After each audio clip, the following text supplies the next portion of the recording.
Video शुरू होने से पहले मैं आप सभी को बता दूं कि इसका पार्ट 1 जिसने देख रखा है वो डायरेक्ट इस टाइमलाइन पर स्किप कर सकते हैं।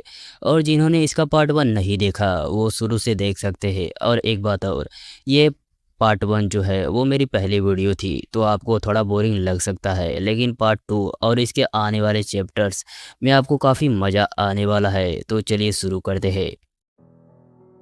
तो दोस्तों तैयार हो जाओ एक ऐसी अनोखी दुनिया की मानवा सुनने के लिए, जहाँ इंसान की ताकत उसके पैसों या मसल से नहीं बल्कि उसके पालतू जानवरों से नापी जाती है।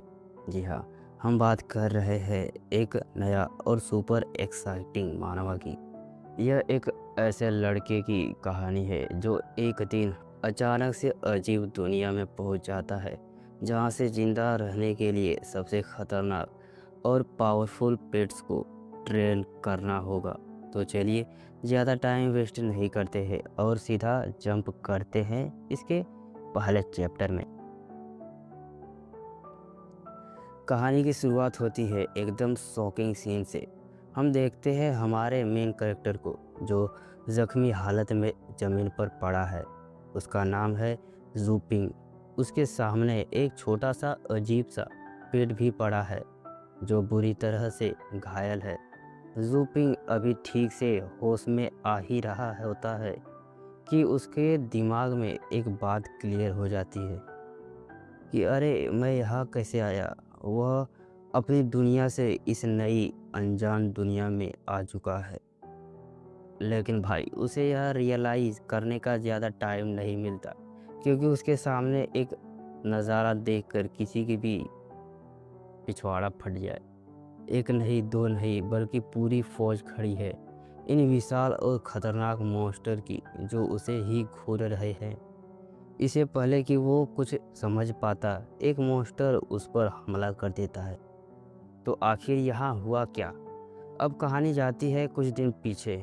जूपिंग हमें बताता है कि जब वह एक दिन नींद से जागा तो उसे पता चला कि वो एक सपने से जागा है।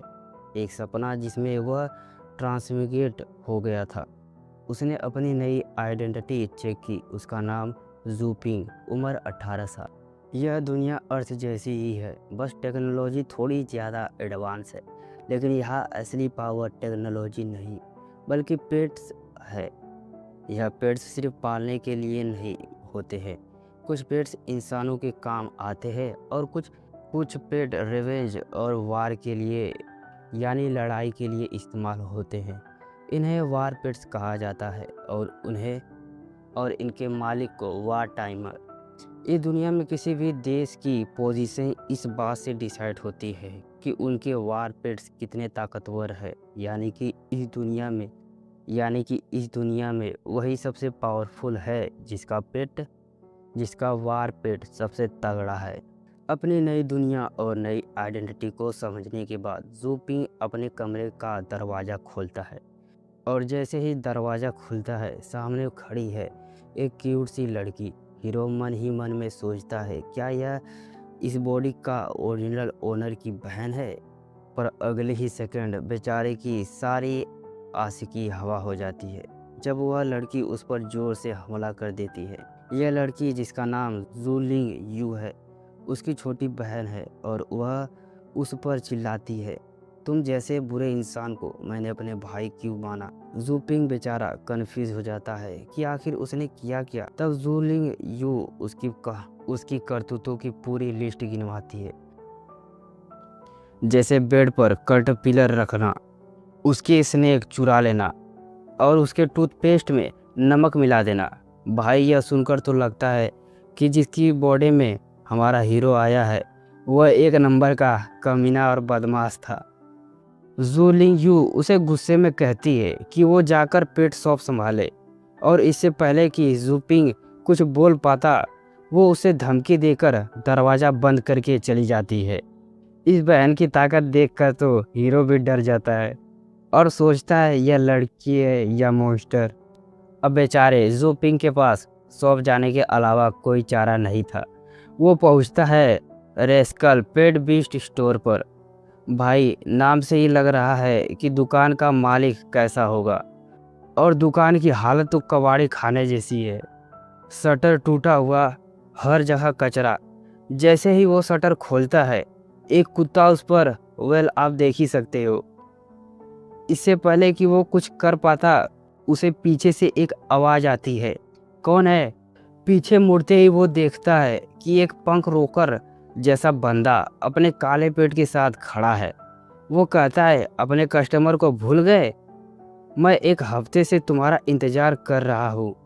जूपिंग समझ जाता है कि यह भी ओरिजिनल जूपिंग का ही कोई कांड है। कस्टमर गुस्से में बताता है कि उसने अपने पेट ब्लैक ब्लस्ट यहाँ 3 दिन के लिए छोड़ा था और ओरिजिनल जूपिंग ने उसे 10 फीमेल लायंस के साथ रख दिया। बेचारा ब्लैक ब्लस्ट। यह सुनकर हमारा हीरो कहता है, सॉरी, आपके पेट के फीचर की कंजर्वेशन का खर्चा मैं उठाऊंगा, वो भी फ्री ऑफ चार्ज। लेकिन कस्टमर को पैसे नहीं बदला चाहिए था। कस्टमर गुस्से में अपने पेट को ऑर्डर देता है, ब्लैक ब्लास्ट, इसे सबक सिखाओ। और ब्लैक ब्लास्ट एक खतरनाक ऑरा के साथ सीधा हमारे हीरो पर हमला कर देता है। जूपिंग की तो हालत ख़राब हो जाती है। वो चिल्लाता है, मैं मरने वाला हूँ। एक ट्रांसमिग्रेटर होकर मैं इतना कमज़ोर क्यों हूँ? मेरे पास तो अभी तक एक वार पेट भी नहीं है।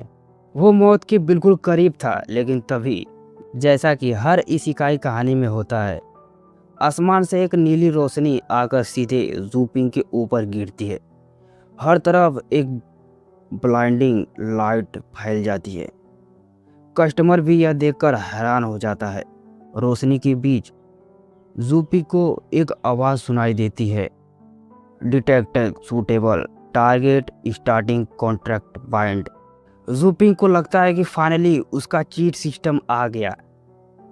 एक ट्रांसमिग्रेटर का असली हथियार। वो खुश हो जाता है कि अब उसकी लाइफ सेट है, लेकिन अगले ही लाइन उसे सबसे बड़ा झटका देती है, binding with the rascal store.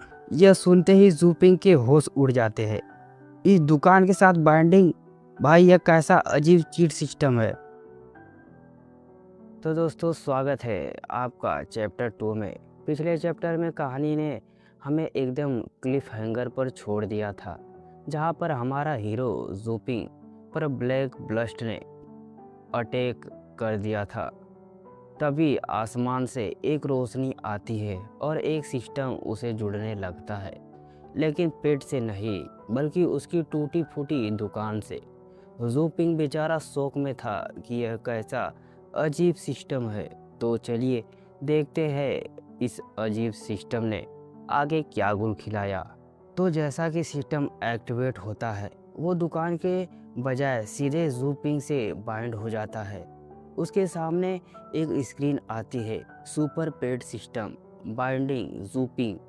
जूपिंग हैरान है कि आखिर यह हो क्या रहा है। तभी सिस्टम उसे उसकी पहली पावर बताता है।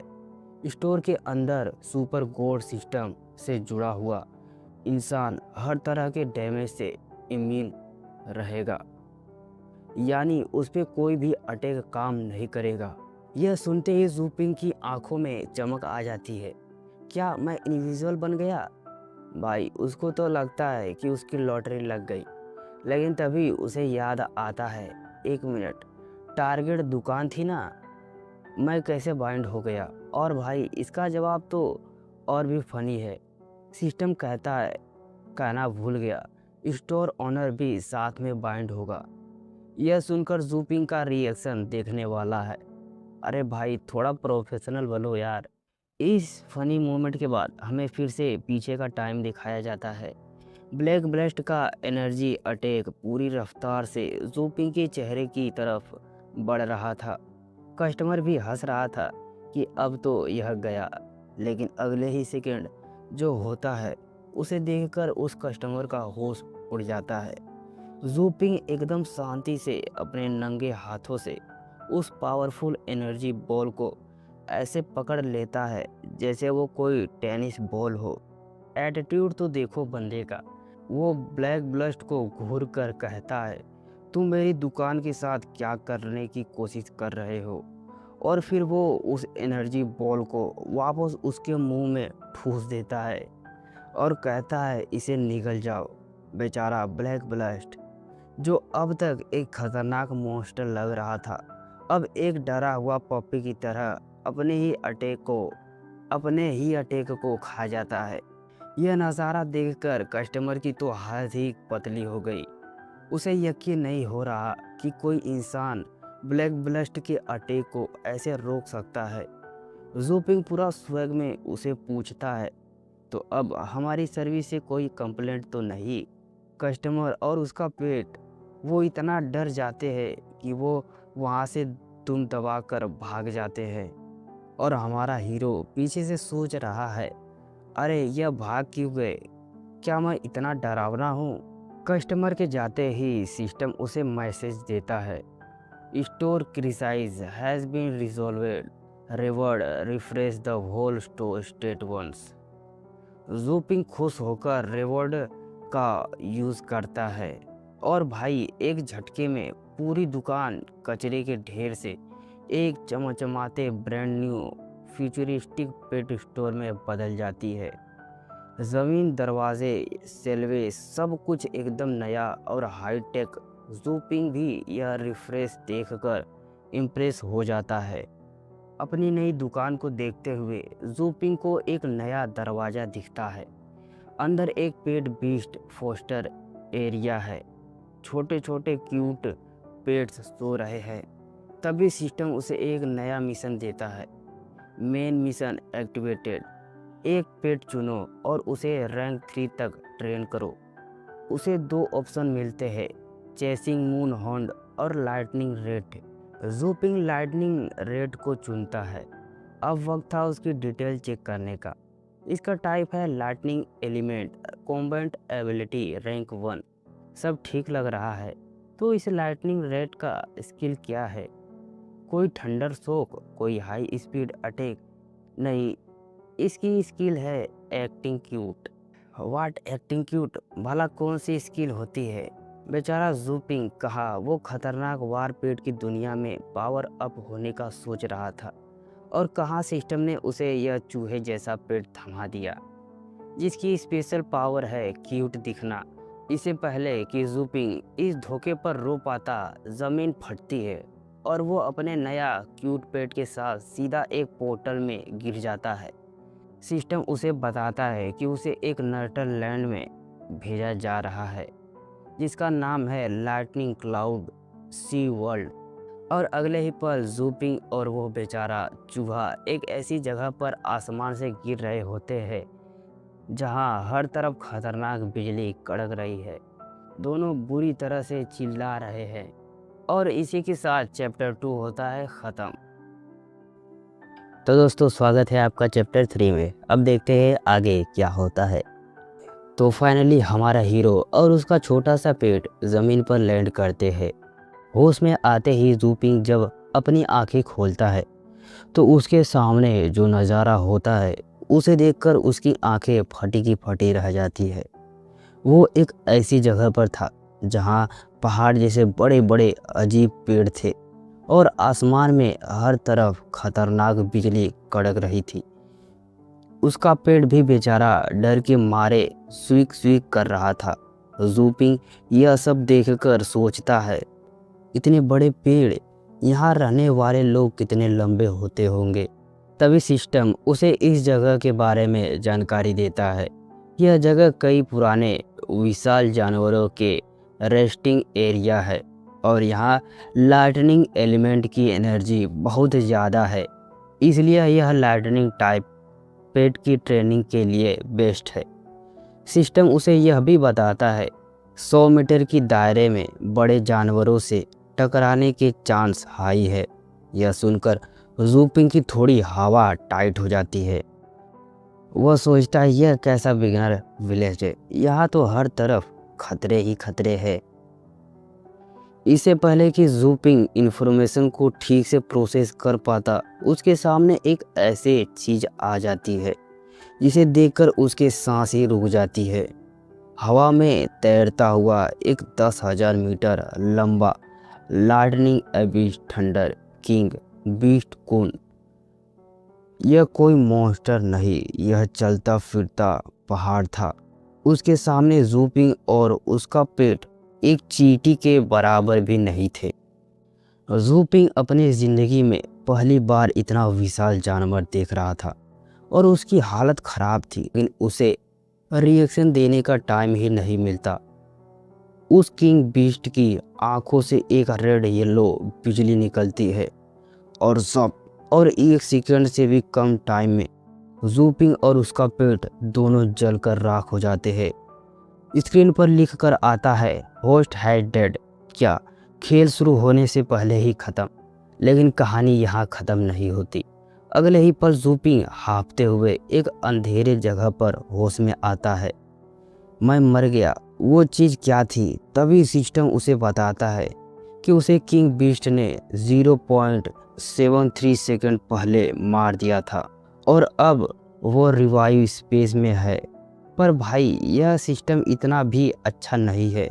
वो जूपिंग को एक वार्निंग देता है। सिस्टम साफ साफ कहता है मिशन टाइम पर पूरा नहीं हुआ तो होस्ट की रेटिंग कम होगी।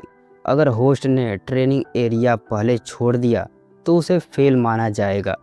और सबसे खतरनाक अगर होस्ट की रेटिंग 60 से नीचे गई तो उसे असलियत में मार दिया जाएगा। यह सुनकर जूपिंग के पैरों तले ज़मीन खिसक जाती है। ओए सिस्टम, जब मैंने मिशन चुना था तब तुमने यह सभी नहीं बताया था। भाई सिस्टम ने तो ट्रेनिंग के नाम पर सीधा उसके गले में मौत का फंदा डाल दिया है। अब मौत की धमकी मिलने के बाद जूपिंग के पास मिशन पूरा करने के अलावा कोई रास्ता नहीं था। वो सिस्टम से कहता है चलो जल्दी करो और आगे बढ़ो। सिस्टम उसे उसके पेट के साथ टेम्परेरी कॉन्ट्रैक्ट बनाने को कहता है। कॉन्ट्रैक्ट बनते ही जूपिंग अपने लाइटनिंग रेट के इमोशंस को, खासकर उसके डर को फील कर सकता था। इससे उसे आगे खतरे का पता चल सकता था। रिवाइव होने के बाद वो दोनों फिर से उसी खतरनाक दुनिया में आ जाते हैं। अब जूपिंग का प्लान सिंपल था, छोटे शिकार ढूंढो और उन्हें मारो। तभी उसे एक घोड़े जैसा जानवर दिखा जिस पर एक यंग सैंडवॉर्म हमला कर रहा होता है। जूपिंग को अपना पहला टारगेट मिल जाता है। वो अपने लाइटनिंग रेट को ऑर्डर देता है, जाओ उसकी गर्दन पर पूरी ताकत से काटो। बेचारा लाइटनिंग रेट पूरी हिम्मत से जाकर उस कीड़े को काटता है, पर उसके दांत उसके सख्त सेल पर कोई असर नहीं करते और वो कीड़ा पलटकर रेड को ही मार देता है। लेकिन यहाँ पर एक गेम बदलता है। सिस्टम बताता है लाइटनिंग रेड मर गया है, पर उसने एक नई स्किल सीखी है, चार्ज, और जूपिंग के पास उसे बार बार जिंदा करने की पावर है। अब जूपिंग ने जो प्लान बनाया वो जितना ब्रूटल है उतना ही जीनियस भी। जूपिंग अपने पेट को बार बार जिंदा करता है और उसे एक कीड़े पर हमला करने भेजता है। एक बार मरता है, रिवाइव, फिर अटैक करता है, फिर मरता है, रिवाइव। हर मौत के साथ वो बेचारा रेड थोड़ा और एक्सपीरियंस हासिल कर रहा था। जूपिंग उसे अलग अलग स्ट्रेटजीज बताता है। उसके साइड से अटैक करो, डॉज करके हमला करो। यह साइकिल तब तक चलता रहता है जब तक उस लाइटनिंग रेड के अंदर की सारी लाइटनिंग एनर्जी एक साथ कॉन्सन्ट्रेट नहीं हो जाती। इतनी बार मरने और जिंदा होने से और इस बिजली भरी दुनिया में रहने से उसने लाइटनिंग पावर को एब्जॉर्ब कर लिया था। सिस्टम बताता है स्किल इवोल्वेड चार्ज, लाइटनिंग चार्ज। जूपिंग समझ जाता है कि यही मौका है। उसे चिल्लाता है इसी स्किल से इस बैटल को ख़त्म करो।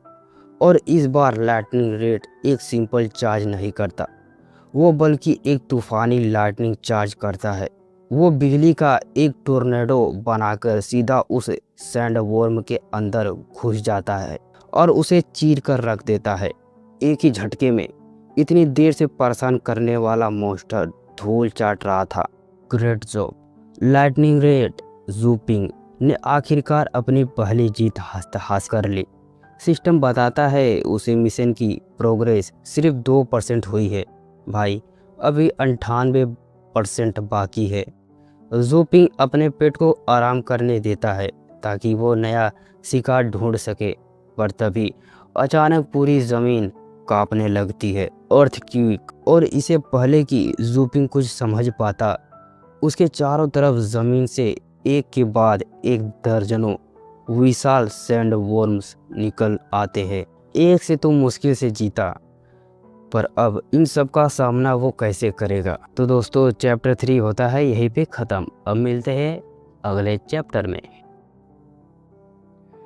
तो दोस्तों, शुरू करते हैं चैप्टर 4। तो कहानी शुरू होती है ठीक वहीं से जहाँ पिछली बार छोड़ी थी। जूपिंग पहले से काफ़ी ज़ख्मी है। वो देखता है कि वो अडल्ट वर्म्स उस यंग वर्म से कई गुना ज़्यादा ताकतवर है। सिर्फ एक हिट से उसकी 5-6 हड्डियाँ टूट गई। उसका लाइटनिंग रेड भी पिछली लड़ाई से थका हुआ है और बुरी तरह से घायल है। चारों तरफ मौत ही मौत दिख रही थी। एक पल के लिए जूपिंग के दिमाग में आता है, गिव अप, हार मान लेता हो। उसे लगता है कि जब दुश्मन इतना ज़्यादा हो तो बार बार जिंदा होने का भी क्या फ़ायदा। वो सोचता है कि रैंडम रिवाइव करके इस जगह से भाग जाना ही सबसे अच्छा ऑप्शन है। लेकिन जैसे ही वो हार मानने वाला होता है, वो अपने लाइटनिंग रेड को देखता है।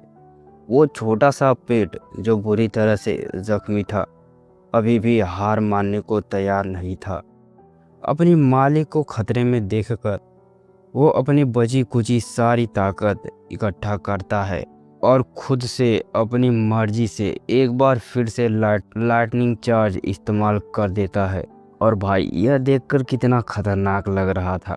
अपने पेट की यह हिम्मत देखकर जूपिंग के अंदर जैसे आग लग जाती है। वो हैरान था कि इतनी बुरी हालत में भी वो छोटा सा पेट लड़ने को तैयार है। वो उसके अंदर की बैटल विल को, उसकी लड़ने की इच्छा को महसूस कर सकता था। एक नया जोश उसके अंदर दौड़ जाता है। वो ज़मीन से एक टूटा हुआ मॉन्स्टर का सिंग उठाता है और कहता है, तो क्या हुआ? अगर सिचुएशन ऐसी है, हम ट्रेन कर सकते हैं। जब तुमने हार नहीं मानी तो मैं भी पीछे खड़े होकर हमेशा नहीं देख सकता। चलो यह करते हैं। और इसी के साथ जूपिंग अपने पेट के साथ कंधे से कंधा मिलाकर उस सैंड वर्म्स की फौज पर टूट पड़ता है। वो चिल्लाता है, भले ही हमेशा मरना पड़े, कम से कम लड़ते हुए तो मरेंगे। लेकिन उनका जोश उस भीड़ के सामने ज़्यादा देर तक नहीं टिकता। जल्द ही वो दोनों मारे जाते हैं। सिस्टम उसे रैंडम रिवाइव कर देता है और वो दोनों एक नई अनजान जगह पर जिंदा होते हैं जो किसी वोल्केनो जैसी लग रही थी। लेकिन रिवाइव होने के बाद जूपिंग को एक अजीब थकान महसूस होती है। तब सिस्टम उसे बताता है कि बार बार जल्दी रिवाइव होने से होस्ट की मेंटल स्पिरिट पर बहुत बोझ पड़ता है। इसलिए जूपिंग को अपने कॉम्बैट एबिलिटी के साथ साथ अपनी मेंटल स्ट्रेंथ पर भी काम करना होगा। यह समझने के बाद जूपिंग का असली ट्रेनिंग ग्राउंड शुरू होता है। अब उसके पास एक ही मकसद था, लड़ो मरो जिंदा हो और फिर से लड़ो। जल्दी ही उनका सामना एक नया मॉन्स्टर से होता है। एक 10 मीटर का लंबा रॉक कॉकरोच जो अपने मुंह से खतरनाक एसिड फेंकता है। जूपिंग अपने लाइटनिंग रेड को ऑर्डर देता है, चलो इन्हें अपनी ग्रोथ दिखा दो। और यहाँ से शुरू होता है मौत और जिंदा होने का एक ऐसा सिलसिला जो अपने पहले कभी नहीं देखा होगा। वो दोनों लड़ते हैं, मारे जाते हैं, रिवाइव होते हैं, फिर से लड़ते हैं, फिर मारे जाते हैं। हर मौत के साथ उनका टीम वर्क बेहतर हो रहा था। हर मौत के साथ उनका डर खत्म हो रहा था। हर मौत के साथ लाइटनिंग रेड थोड़ा और ताकतवर बन रहा था। और भाई, लाइटनिंग रेड तो अलग ही लेवल पर लड़ रहा था। ये साइकिल एक बार, 2 बार, 10 बार नहीं बल्कि सैकड़ों बार चलता है। और फिर कई दिनों के इस ब्रूटल ट्रेनिंग के बाद आखिरकार वो पल आता है। जूपिंग, जिसके कपड़े फट चुके हैं, पूरा शरीर जख्मों से भरा है, एक मरे हुए मॉन्स्टर पर थका हारा पड़ा है। उसके सामने लाशों का एक पहाड़ बन चुका है। तभी सिस्टम का मैसेज आता है, कांग्रेस होस्ट कंप्लीट मिशन। और जो अगले नंबर आते हैं वो किसी के भी रोंगटे खड़े कर देंगे। इस मिशन को पूरा करने के लिए जू पिंग ने 69 बार रिवाइव किया और लाइटनिंग रेट ने 847 बार रिवाइव किया। उन दोनों ने मिलकर 447 किल्स किए। दोस्तों सोचो, 847 बार मरना और जिंदा होना। इस छोटे से पेट ने कितना कुछ देखा सहा होगा। Is unbelievable. मेहनत का फल भी उतना ही अनबिलीवेबल था। सिस्टम बताता है lightning rat skill evolved, lightning charge involve होके अब लाइटनिंग फ्लैश हो चुकी थी और उसने एक और नई स्किल सीखी, लाइटनिंग आफ्टर इमेज। आइटम भी मिला, पेट बीस्ट एनालाइज 9 रैंक। जू पिंग हैरान था। लाइटनिंग फ्लैश और लाइटनिंग आफ्टर इमेज, यह तो लेजेंडरी टॉप 10 सीक्रेट आर्ट्स में से है। यहाँ हमें पता चलता है कि पेट स्किल्स अलग अलग क्वालिटी की होती है और सीक्रेट आर्ट्स सबसे रेयर और पावरफुल स्किल है जिन्हें सिर्फ सबसे टैलेंटेड पेट्स ही सीख पाते हैं। इतनी बार मौत का सामना करने से लाइटनिंग रेट का पूरा पोटेंशियल अनलॉक हो गया था। यह देखकर जू पिंग की सारी थकान दूर हो जाती है। वो हंसते हुए कहता है, हाहा आई सी, अब जल्दी से मुझे वापस भेजो। और इसी के साथ नर्टल पैनल बंद हो जाता है। जू पिंग को टेम्परेरी कॉन्ट्रैक्ट खत्म होता है और वो वापस अपनी दुकान में अपनी असली दुनिया में लौट आता है। तो दोस्तों यहाँ पे चैप्टर 4 होता है खत्म। चैप्टर की शुरुआत होती है एक बहुत बड़े इवेंट से। आसमान में एक वर्चुअल स्क्रीन पर लिखा है कि स्टार पेट टूर्नामेंट का आखिरी राउंड चल रहा है। यह फोनिक्स माउंटेन एकेडमी का एक बहुत बड़ा इवेंट है जहां स्टूडेंट्स अपने पेट के साथ लड़कर अपनी काबिलियत साबित करते हैं। हम देखते हैं कि इस साल इस एकेडमी में कई टैलेंटेड स्टूडेंट हैं जिनके पास बहुत पावरफुल पेट्स है। जैसे कि आप इस विशाल फोनिक्स को देख सकते हैं। कंपटीशन का लेवल काफ़ी हाई है। स्टूडेंट आपस में बात कर रहे हैं कि आखिर स्टार पेट टेमर का स्टूडेंट कौन बनेगा। यह एक बहुत बड़ा टाइटल है और सभी इसके लिए कोशिश कर रहे हैं। वो कुछ टॉप कैंडिडेट्स का नाम लेते हैं। एक है ये हाउ, दूसरी है जेंग सियाओ हान और तीसरा है जेंग सियाओ। दोस्तों इनमें से कुछ नाम बोलने में थोड़ा मुश्किल है। जहाँ ज़रूरत पड़ेगी तो हम इनके निक नेम से इनको बुलाएंगे। और तभी हमारी नज़र पड़ती है एक नए कैरेक्टर पर। यह है जू येइंग, फोनिक्स माउंटेन एकेडमी की 3rd ईयर की मास्टर बीस्ट टेमर। लेकिन उसके चेहरे पर टेंशन साफ दिख रही है। वो सोच रही है कि उसकी सिचुएशन काफ़ी ख़राब है। मैंने सोचा था कि यह एक छोटी सी प्रॉब्लम होगी, लेकिन ऐसा लगता है कि उसके लिए चीज़ें प्लान के हिसाब से नहीं जा रही है। वो देखती है कि कैसे मिस जैंग अपने मैच के एक ही पावरफुल अटैक से जीत लेती है। इसे जू येइंग की टेंशन और बढ़ जाती है। उसके बाद वो दूसरे टॉप प्लेयर के ये हाउ को देखती है जो अपने विशाल फोनिक्स पेट के साथ आसानी से जीत जाता है। वो सोचती है पहले 2 राउंड में मुझे चैंपियंस के सबसे तगड़े लोगों से लड़ना पड़ा। स्क्रीन पर हम देखते हैं कि वो बेचारी एक के बाद एक 2 मैच हार चुकी है। कई मैच हारने के बाद अब उसके सामने उसका आखिरी ओपोनेंट है जेंग सियाओ, जिसका पास एक बहुत ही खतरनाक और विशाल पेट है। जू येइंग की हालत काफ़ी ख़राब लग रही है। वो सोचती है कि उसके पास लड़ने के लिए सिर्फ उसका ठीक किया हुआ साइबर ट्रूथ टाइगर ही है जो ज़ख्मी है। इसीलिए उसे मजबूरी में अपने लाइटनिंग रेट को भी कलेक्ट करना पड़ रहा है। वो सोचती है भले ही उसके पास कोई कॉम्बैट एबिलिटी ना हो, पर कम से कम वो 2 स्टार पेट वाले पार्टिसिपेशन रूल को तो पूरा कर देगा। तब तक मेरा साइबर ट्रूथ टाइगर लड़ सकता है। मैं अभी हार नहीं मान सकती। और इसी डिटर्मिनेशन के साथ वो कहीं जा रही है। और ये लाइटनिंग रेट शायद हमारा चूहा ही हो सकता है। और जू येइंग पूछती है जू पिंग की दुकान पर, जिसका नाम है जेंग टियाओ चुआई पेड स्टोर। इसके स्टोर का नाम मेरे को लेने में ही नहीं आ रहा है, तो मैं इसको पेट स्टोर ही बोलूँगा। तो फिर से अपने कहानी पर आते हैं। आप देख सकते हैं कि दुकान अब बिल्कुल नई और चमचमाती हुई लग रही है। वो अंदर आती है और देखती है कि पूरी दुकान खाली है। वो आवाज़ लगाती है, यहाँ कोई है? वो सोचती है यह दुकान तो पूरी खाली है, कहीं यह बंद तो नहीं हो गई। लेकिन फिर वो देखती है कि दुकान साफ़ सुथरी है और कहती है शुक्र है मैं टाइम पर आ गई। वो थोड़ा और अंदर जाती है और आवाज़ लगाती है, बॉस मैं अपने स्टार पेट को लेने आई हूँ। तब एक कमरे का दरवाज़ा खुलता है और सामने खड़ा होता है हमारा हीरो ज़ूपिंग। वो एकदम शांति से कहता है हेलो। ज़ुयिंग उसे देखती है और पूछती है हेलो बॉस, वो लाइटनिंग रेड जो मैंने यहाँ फोस्टर केयर के लिए छोड़ा था वो ठीक तो है ना? ज़ूपिंग उसकी तरफ देखता है और रियलाइज़ करता है कि यह उस लाइटनिंग रेड की मालिक है। भाई अब यहाँ से ज़ूपिंग का स्वैग देखो। वो एकदम सीरियस फेस के साथ कहता है वो पहले से कहीं ज़्यादा बेहतर है, बस फीस पे करना मत भूलना। उसको पता है ना उसने क्या ट्रेनिंग दी है। ज़ुयिंग यह सुनकर थोड़ा अजीब फील करती है। वो सोचती है यह बॉस इतना अजीब क्यों लग रहा है, कहीं ये तो नहीं सोच रहा है कि मैं इसके पैसे दिए बिना भाग जाऊंगी। वो हंसते हुए कहती है बॉस चिंता मत करो, भले ही मैं जल्दी आ गई, फोस्टर केयर के पेमेंट पूरे ही दिए जाएंगे, कम नहीं। लेकिन ज़ूपिंग बिना कुछ बोले वहाँ से मुड़ जाता है। यह उसका कूल अंदाज है, यानी उसे फालतू बातों में इंटरेस्ट नहीं है।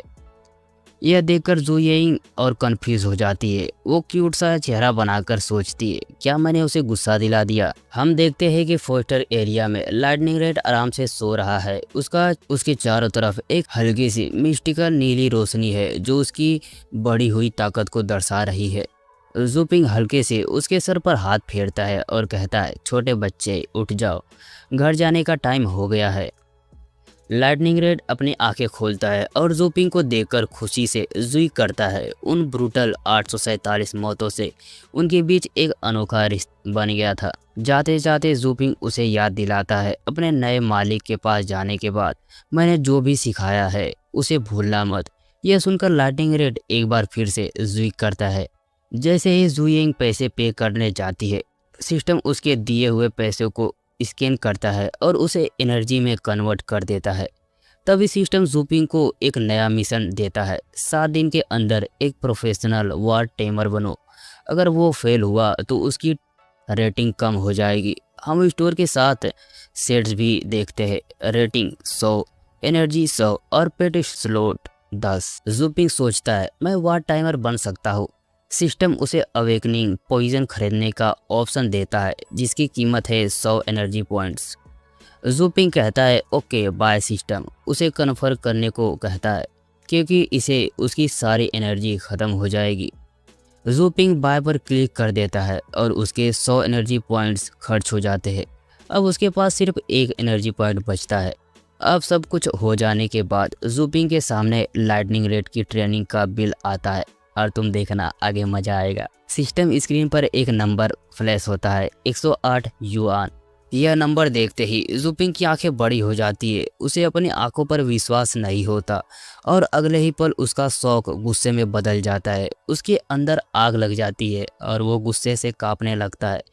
वो मन ही मन में चिल्लाता है मैंने उसे चूहे को लेजेंडरी सीक्रेट आर्ट सिखाया, उसे 800 से ज़्यादा बार मरने का दर्द झेलवाया और इतनी ब्रूटल जानलेवा ट्रेनिंग की कीमत सिर्फ 108 युआन। यह तो खुला मजाक है।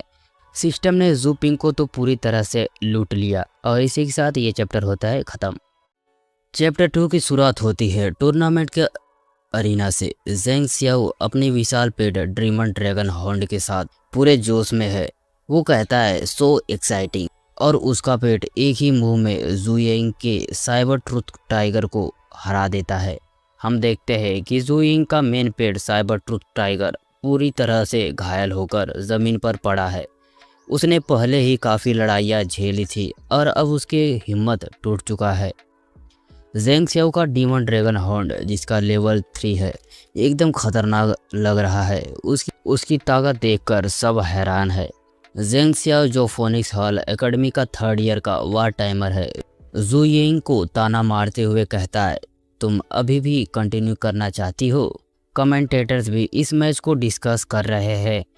एक कहता है कि इस बैटल में सस्पेंस ही नहीं है। वो कहते हैं जू यिंग की किस्मत बहुत ख़राब है। पहले ही 2 राउंड में उसे एकेडमी के 2 ऐसे प्लेयर से लड़ना पड़ा। दूसरा कमेंटेटर कहता है उसके स्टार पेट भी बुरी तरह से जख्मी है, उसके जीतने का कोई चांस नहीं है।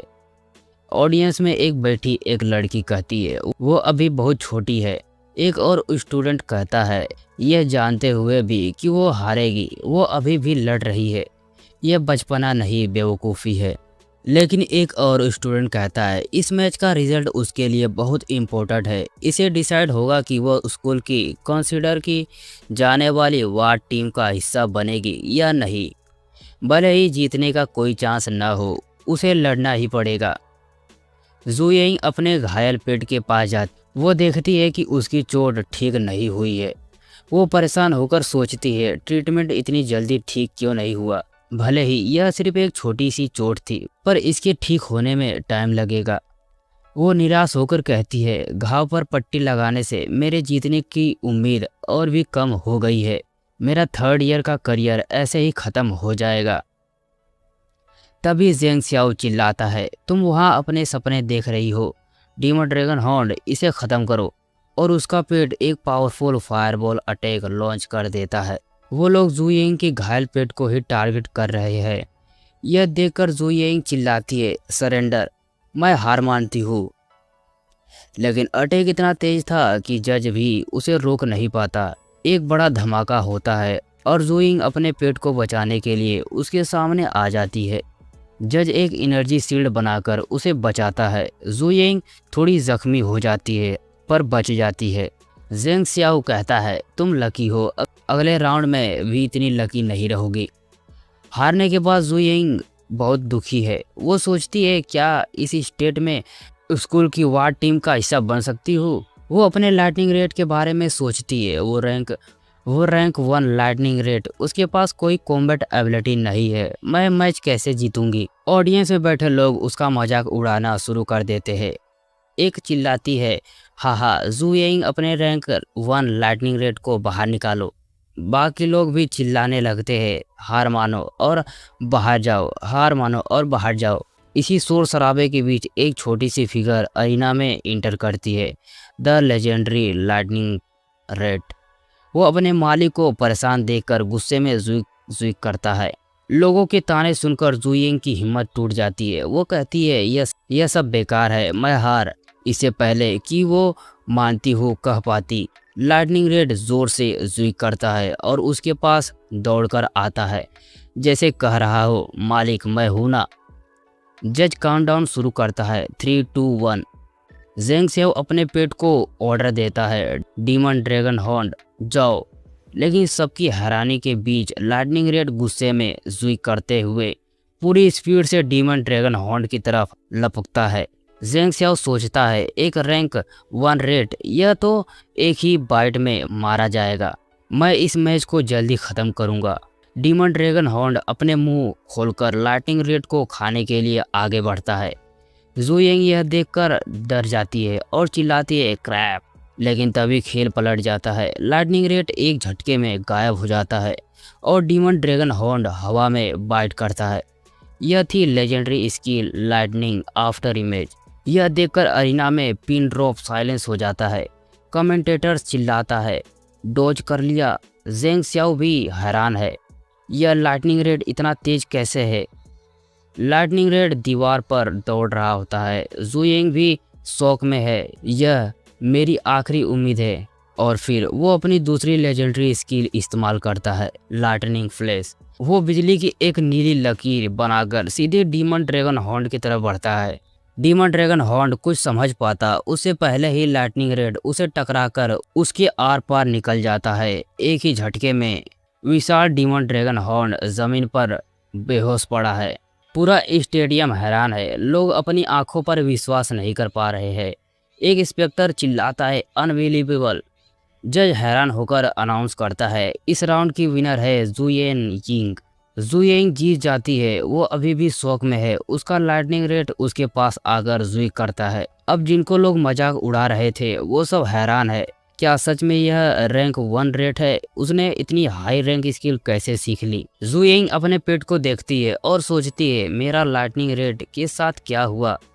वो इतना स्ट्रॉन्ग कैसे बन गया? कुछ दिन पहले तो यह रुको, कहीं यह उस पेट स्टोर ने तो नहीं किया? और उसके दिमाग में ज़ूपिंग का चेहरा आता है। और इसी के साथ यह चैप्टर होता है ख़त्म। चैप्टर की शुरुआत होती है ज़ुयिंग के चेहरे से। उसके दिमाग में अब भी वही सब चल रहा है। वो सोच रही है कि क्या हो सकता है कि उस पेट स्टोर का मालिक कोई छुपा हुआ एक्सपर्ट है, भले ही वो देखने में बिल्कुल वैसा नहीं लगता। और दोस्तों कहते हैं ना कि जब कोई आपको याद करे तो हिचकी आती है। यहाँ हमारे हीरो को आती है एक जोर की छींक। बेचारा अपने कुत्ते के साथ खेल रहा था, जो फिर से कहीं भी पोटी कर रहा था। जूपिंग को लगता है अजीब बात है, क्या कोई मेरे बारे में सोच रहा है? भाई उसे क्या पता कि उसका 108 युआन वाले कारनामे ने पूरे फोनिक्स एकेडमी में तूफान ला दिया है। हम वापस टूर्नामेंट में आते हैं जहां प्रिंसिपल जोश से चिल्ला रहा है। दोस्तों यह एक ऐसा मैच है जिसका जिक्र स्कूल की हिस्ट्री में हमेशा होगा और आप सब इस ऐतिहासिक पल के गवाह हैं। वो कहता है एक मामूली रैंक 1 लाइटनिंग रेट ने रैंक 3 डीमन ड्रैगन हॉर्न को हरा दिया। फोनिक्स माउंटेन एकेडमी के इतिहास में आज तक ऐसा नहीं हुआ। ऑडियंस में बैठे जेंग सियाओ के पिता, जो एक ताकतवर वार टेमर लग रहे हैं, गुस्से में कहते हैं यह कैसे अनोखा मैच है? मैंने उसे अपने पेट मारने के लिए क्यों भेजा? मुझे पता होना चाहिए था। प्रिंसिपल अनाउंस करता है मैच अब 1-1 से बराबर है। दोनों फाइनलिस्ट ज़ुयिंग और जेंग सियाओ अब फाइनल राउंड में लड़ेंगे। जेंग सियाओ अपने लाइटनिंग रेट के साथ क्या करेगा? क्या ज़ुयिंग का रेट एक और चमत्कार दिखाएगा? लेकिन जेंग सियाओ के पिता चिल्लाते हैं अभी के लिए यह सब छोड़ो। उनकी आंखों में गुस्सा साफ दिख रहा है। वो अपने हाथ से एक पोर्टल खोलते हैं और चिल्लाते हैं कम आउट। और पोर्टल से निकलता है एक विशाल पत्थर जैसा पहाड़, एक गोलेम राइनो बीस्ट। यह एक रैंक 4 अर्थ टाइप पेट है जो लाइटनिंग रेट से 3 रैंक ऊपर है। यह देखकर ज़ुयिंग के होश उड़ जाते हैं। क्रैप, एक अर्थ टाइप का पेट? उसे पता था कि अर्थ टाइप पेट लाइटनिंग टाइप के सबसे बड़े दुश्मन होते हैं। वो सोचती है मैंने इसे पहले कभी नहीं देखा, यह इसका ट्रम्प कार्ड होना चाहिए। पूरा स्टेडियम चिल्ला उठता है ओ माय गॉड, यह तो एक गोलेम राइनो बीस्ट है। लाइटनिंग रेड अपने से कई गुना बड़े गोलेम राइनो के सामने खड़ा है। अनाउंसर चिल्लाता है तो मैच कंटिन्यू होता है।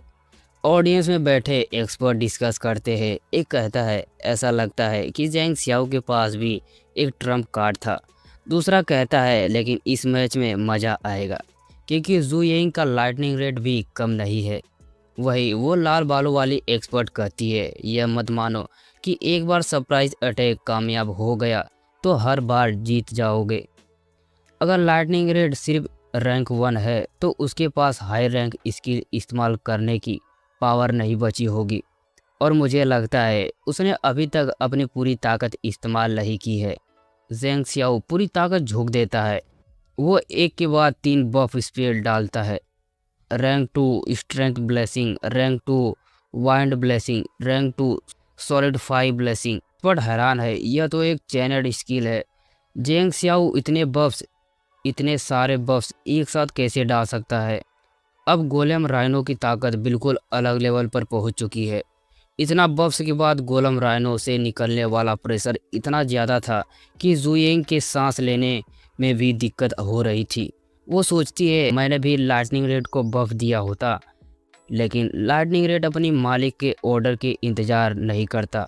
वो गुस्से में ज़ुई करते हुए बिना किसी बफ के उस पहाड़ जैसे गोलम पर चार्ज कर देता है। जेंग सियाओ यह देखकर हंसता है, ओह क्या ज़ुयिंग ने गलती कर दी? एक रैंक 1 रेड बिना किसी बफ के एक फुल्ली बफेड रैंक गोलेम पर चार्ज कर रहा है। बेवकूफ़ रेड, जाओ और उस राइनो के पैरों तले कुचल जाओ। गोलेम राइनो अपने पैर उठाता है उसे कुचलने के लिए, लेकिन तभी लाइटनिंग रेड फिर से गायब हो जाता है। Lightning after image. पूरे स्टेडियम फिर से शौक में है। नो वे, ये तो लाइटनिंग आफ्टर इमेज है, एक और हाई रैंक स्किल। लाल बालों वाली एक्सपर्ट भी जोश में हो आ जाती है। हाँ हाँ, सो इंटरेस्टिंग, हमारी टीम जुयिंग को ही चुनेगी। लाइटनिंग रेड गोलम के ऊपर दौड़ रहा है। ज़ेंग सियाओ उसे रोकने की कोशिश करता है पर वो बहुत तेज है। तभी लाइटनिंग रेड को जूपिंग की आवाज़ याद आती है। याद रखो, सबसे कमज़ोर जगह वो है जहाँ तुम्हारा दुश्मन देख नहीं सकता, वहाँ अपनी पूरी ताकत से हमला करो। ज़ेंग सियाओ डर जाता है और चिल्लाता है, रैंक 3 स्टेप शील्ड मेरे पास मत आना। लेकिन लाइटनिंग रेड की स्पीड और पावर के आगे वो शील्ड कांच की तरह टूट जाती है। ज़ेंग सियाओ गिरने लगता है लेकिन लाइटनिंग रेड एक ही टाइम पर लाइटनिंग आफ्टर इमेज और लाइटनिंग फ्लैश दोनों का इस्तेमाल करता है। इससे पहले कि कोई कुछ समझ पाता, लाइटनिंग रेड गोलम के आर पार निकल जाता है और ये देखकर कतई खतरनाक लग रहा था। और ज़ेंग सियाओ बेहोश होकर जमीन पर गिर जाता है। जीत जुयेंग की होती है। पूरा स्टेडियम पागल हो जाता है। लोग चिल्लाना शुरू कर देते हैं, बैट किंग जुयेंग, बैट किंग। जुयेंग को यकीन नहीं होता, वो सपने में लगती है। उसके कानों में बैट किंग गूंज रहा होता है। वो सोचती है यह सब उस लाइटनिंग आफ्टर इमेज की वजह से हुए। वो अपने पेट को देखती है और सोचती है उस पेट स्टोर का एक्सपर्ट सच में अनोखा है। उसने सोचा होगा कि मैं जीत जाऊंगी, लेकिन वो खुद देखने में एक छोटे से बच्चे जैसा था। और यहाँ हमारा हीरो जूपिंग इन सब से बेखबर सिस्टम से पैसे कमाने का तरीका पूछ रहा है। सिस्टम उसे 3 तरीके बताता है, पेट फोस्टर केयर, पेट रेंटिंग और पेट सेलिंग। जूपिंग सोचता है पहले 2 तरीकों में तो बहुत टाइम लगेगा, तीसरा ऑप्शन सबसे अच्छा है। वो सिस्टम से पूछता है कि पेट्स कहाँ से मिलेंगे। सिस्टम बताता है कि वो नटर एरिया से पकड़े जा सकते हैं, वही खतरनाक जगह जहाँ वो ट्रेनिंग के लिए गया था। यह सुनते ही जूपिंग का दिमाग खराब हो जाता है। पहले 3 दिन उस रेड के साथ कचरा खाने में बर्बाद हो गए। मैंने 3 दिन का हाई लेवल फूड वेस्ट कर दिया। वो गुस्से में कहता है, ऐसे काम नहीं चलेगा। अगले 3 दिन के अंदर मुझे कम से कम 1 पेट पकड़ना ही होगा। और इसी के साथ ये चैप्टर होता है ख़त्म। चैप्टर की शुरुआत होती है हमारे हीरो जूपिंग के साथ। वो पूरी तरह से तैयार है। वो सिस्टम को ऑर्डर देता है, सिस्टम नटरलैंड की लिस्ट दिखाओ। उसके सामने नटरलैंड की एक लंबी लिस्ट आ जाती है। Dragon bones Reigns, undead world, ancient God. भाई नाम से ही लग रहा है कि हर जगह मौत ही मौत है। जूपिंग सोचता है, मैंने अभी सिर्फ नौविक रैंक का मतलब बिगिनर रैंक नटरलैंड में ही जा सकता हूँ। सिस्टम उसे बताता है कि क्वालिफाइड होस्ट को हमेशा आगे बढ़ने के लिए तैयार रहना चाहिए। सिस्टम उसे बताता है कि उसके लिए एक नौविक रैंक नटरलैंड मैच हो गया है। जूपिंग थोड़ा एटीट्यूड में कहे, तुम मुझे स्ट्रॉन्ग बनाने का कोई मौका नहीं छोड़ते, और यस पर क्लिक कर देता है। और एक बार फिर से जूपिंग टेलीपोर्ट हो जाता है। इस बार उसे भेजा जाता है आउटर टेरिटरी मेटेरॉइड 1002 एरिया में। यह जगह किसी अनजान ग्रह जैसी लग रही है। इस नई जगह पर आते ही जूपिंग अपना सबसे ज़रूरी काम करता है। वो अवेकनिंग पॉइजन निकालता है जो उसने पिछले चैप्टर में 100 एनर्जी पॉइंट में खरीदा था। इस पॉइजन से ही वो एक असली वॉर टेमर बन सकता है। पॉइजन पीते ही उसकी आंखों में एक नीली चमक आती है और उसके शरीर से एक ज़बरदस्त एनर्जी निकलने लगती है। उसकी एस्ट्रल पावर जाग जाती है। सिस्टम उसे बताता है कि वो अब फर्स्ट रैंक स्टार पेट वॉर टेमर बन चुका है। उसका अगला मिशन है फर्स्ट रैंक के अपर स्टेज तक पहुंचना, यानी कि अभी यह सिर्फ एक शुरुआत है। वॉर टाइमर बनते ही उसे 2 नई स्किल मिलती है, किलिंग इंटेंट और एनर्जी शील्ड। किलिंग इंटेंट से वो अपने दुश्मन को डरा सकता है और एनर्जी शील्ड से खुद को बचा सकता है। अब ताकत मिलने के बाद जूपिंग इस नई जगह को एक्सप्लोर करना शुरू करता है। वो सोचता है जो पिकी नहीं होते उन्हें हर जगह खाना मिल जाता है, यानी वो हर चीज़ उठाएगा जो काम की लगेगी। उसे एक आम सी घास दिखती है जिसका नाम है बरमूडा वीट। यह एक कॉमन चीज़ है, लेकिन जूपिंग उसे भी अपनी इन्वेंट्री में रख लेता है। तभी उसकी नज़र एक लाल फल पर पड़ती है, लेकिन उस फल की रक्षा कर रहा होता है एक रॉक स्नेक। सिस्टम फल की डिटेल्स बताता है। Rock vermilion fruit. यह फायर टाइप पेट्स के लिए एक बहुत ही ज़रूरी और कीमती चीज़ है। जूपिंग जोश में आ जाता है। जैसा सोचा था, खतरनाक जगहों पर ही अच्छी चीज़ें मिलती है और मेरी इन्वेंट्री तो अभी खाली है। और यहाँ से शुरू होता है लूटपाट का सिलसिला। जूपिंग उस सांप पर टूट पड़ता है, उसे लड़ता है और उसे वो कीमती फल छीन लेता है। लेकिन यह सिर्फ शुरुआत थी। वो आगे बढ़ता है और हर कीमती चीज़ के लिए लड़ता है, भले ही उसे मरना पड़े। स्क्रीन पर हम देखते हैं कि उसके रिवाइव होने के चांस कम होते जा रहे हैं। और एक बात मैं तुमको बताना भूल गया, सिस्टम ने उसे बताया था कि वो सिर्फ एक दिन में 30 बार ही रिवाइव हो सकता है और उसके बाद उसको उसके पेट स्टोर में छोड़ दिया जाएगा। स्क्रीन पर हम देखते हैं कि उसके रिवाइव होने का चांस कम होते जा रहा है। 29, 8, 9, 10। वो अलग अलग मॉन्स्टर से लड़ता है, एक बड़े से डायनासोर से, एक विशाल मछली से। आखिरी में उसके सारे 30 रिवाइव चांसेस ख़त्म हो जाते हैं और सिस्टम उसे वापस भेज देता है। वो थका हारा अपनी दुकान में पड़ा होता है और कहता है, एक ही बार में 30 बार मरना काफ़ी था, लेकिन इस बार उसकी मेहनत रंग लाती है। वो अपनी इन्वेंट्री चेक करता है और मुस्कुराता है और कहता है, अब ये सब मेरा है। वो अपनी सारी लूटी हुई चीज़ें, वो Bermuda wheat, rock vermilion fruit और बाकी सब कुछ अपनी दुकान की शेल्फ पर रख देता है। अब इन्हें शेल्फ पर रखने का टाइम है। अब सीन शिफ्ट होता है। हम फैन फैमिली को देखते हैं। एक बूढ़े आदमी, ग्रैंडफादर फैन, अपने बीमार पेट को देखकर दुखी है। एक हफ्ता हो गया, तुमने कुछ नहीं खाया, मैं क्या करूं? तभी उनका पोता फैन यूजिंग, जो ब्लैक वुल्फ वार टीम का हिस्सा है, उन्हें एक बॉक्स देता है। वो कहता है, दादाजी यह इस शहर के सबसे महंगे बर्ड पेट फूड है, और कहता है इसे आप पेट को खिलाओ, यह डेफिनेटली ठीक हो जाएगा। और दादाजी कहते हैं, सच में इसे जल्दी खिलाओ। और फैन यूजिंग की बहन उस पेट को वो फूड खिलाने लगती है और वो पेट वो फूड खाने लगता है। लेकिन अगले ही पल वो पेट जोर से खांसने लगता है और काला खून उल्टी कर देता है और सब देखकर डर जाते हैं। फैन यूजिंग की बहन जियाई हाउ परेशान होकर कहती है, भैया जियाई हाउ को 1000 मिलीपेड्स का जहर नहीं। इसकी हालत को देखकर लगता है इसके दिल पर डेवोर हार्ट मिलीपेड्स ने हमला किया है। अगर हमने कुछ नहीं किया तो यह मर जाएगा। दादाजी भी डर जाते हैं। वो कहते हैं, तो फिर जल्दी करो और डॉक्टर को बुलाओ। और उनका पोता तुरंत डॉक्टर को लाने जाने लगता है। दादी जी कमरे में आती है और कहती है, मैं इस पेट को बचाऊंगी। और वो एक डब्बे में से वो रेड फ्रूट निकाल कर उसको खिलाने लगती है और वो पेट तुरंत वो फूड खा लेता है। और तभी दादाजी कहते हैं, जियाई हाउ ये क्या खा रहा है?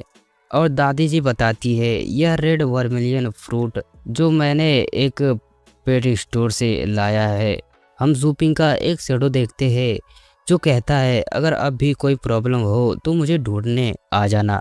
और ये पेट फूड खाकर वो ज़्यादा आग उगलने लगता है। दादाजी हैरान होकर कहते, क्या जियाई हाउ कुछ खा रहा है? अब सब ठीक हो गया था। तो फैन यूजिंग अपनी दादी से पूछता है, दादी जी इस पेट फूड के लिए आपने कितने पैसे दिए? दादी कहती है, एक दाने के 120 युआन।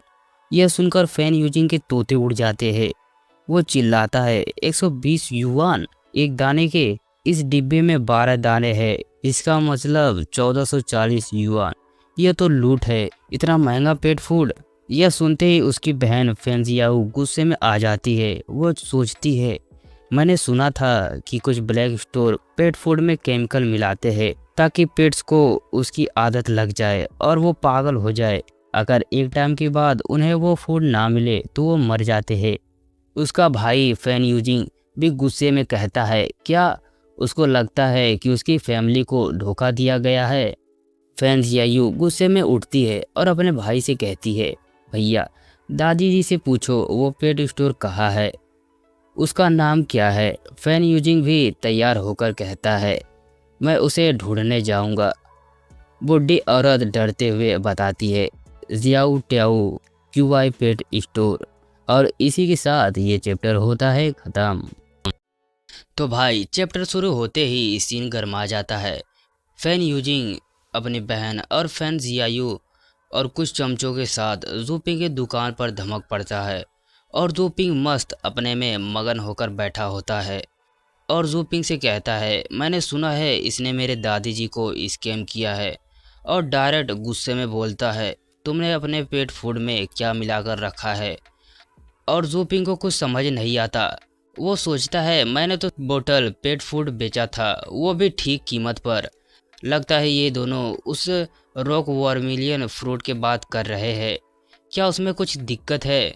और वो उस चोमू से कहता है, डियर कस्टमर, हम अपने पेट फूड में कोई केमिकल नहीं मिलाते, क्या उस बर्ड को वो फूड खाकर कुछ हुआ है। और ये चोमू फैन यूजिंग कहता है, अगर तुमने कोई केमिकल नहीं मिलाया तो वो बिना रुके इतने तेज फूड क्यों खा रहा था, मुझे बता सकते हो।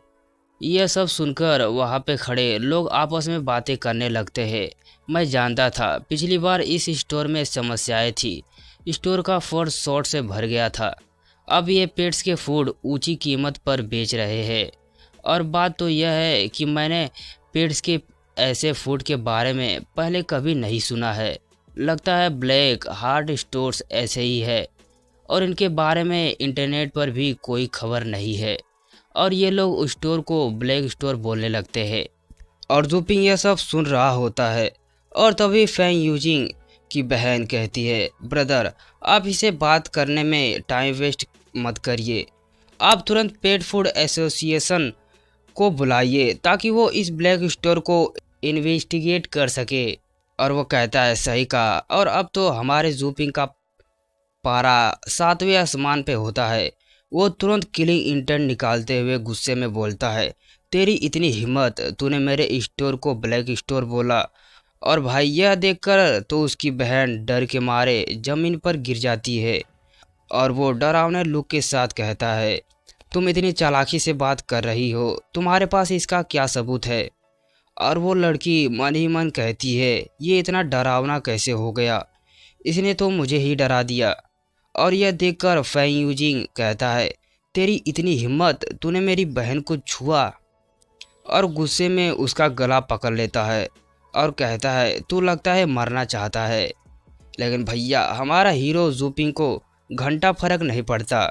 उसकी आंखों में एक ऐसी नीली चमक आती है और उसके शरीर से एक ऐसी खतरनाक ऑरा निकलती है जिससे उसकी हाथों की उंगलियां टूट जाती है और वो दर्द के मारे जोर से चिल्लाने लगता है और मन में कहता है कि ये इतना स्ट्रोंग कैसे बन गया।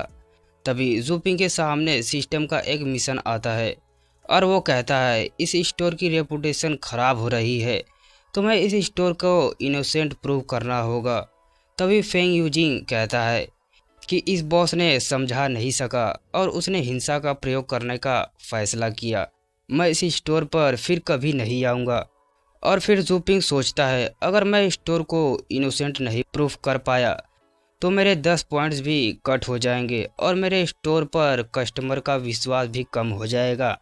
अपनी रेपुटेशन बचाने के लिए जूपिंग सबसे कहता है, शांत हो जाओ, मैं आपको प्रूव कर सकता हूँ कि मेरे पेट फूड में कोई प्रॉब्लम नहीं है। जब सबको मेरी दुकान पर शक है तो मैं आप सबको लाइव डेमोस्ट्रेट करके दिखाऊंगा। लेकिन भीड़ उस पर यकीन नहीं करती और चिल्लाने लगती है, यह एक ब्लैक स्टोर है, इस दुकान को बंद करो। तभी जूपिंग पूरी ताकत से चिल्लाता है, साइलेंस। उसकी आवाज़ में इतना दम था कि पूरी दुकान में एकदम सन्नाटा छा जाता है। और शांति होने के बाद जूपिंग एक कीमती ब्लू इंसेंस फ्रूट उठाता है और पूछता है, आप में से किसी के पास वाटर एट्रीब्यूट का पेट है। और डरते डरते फेंग यूजिंग की बहन सामने आती है और हाँ कहती है और जूपिंग उसे कहता है अपने पेट को समन करो। लड़की हाँ में सिर हिलाती है और अपने पेट एक सील वाटर बीस्ट को समन करती है। जूपिंग उसे पूछता है तुम इसे क्या खिलाती हो?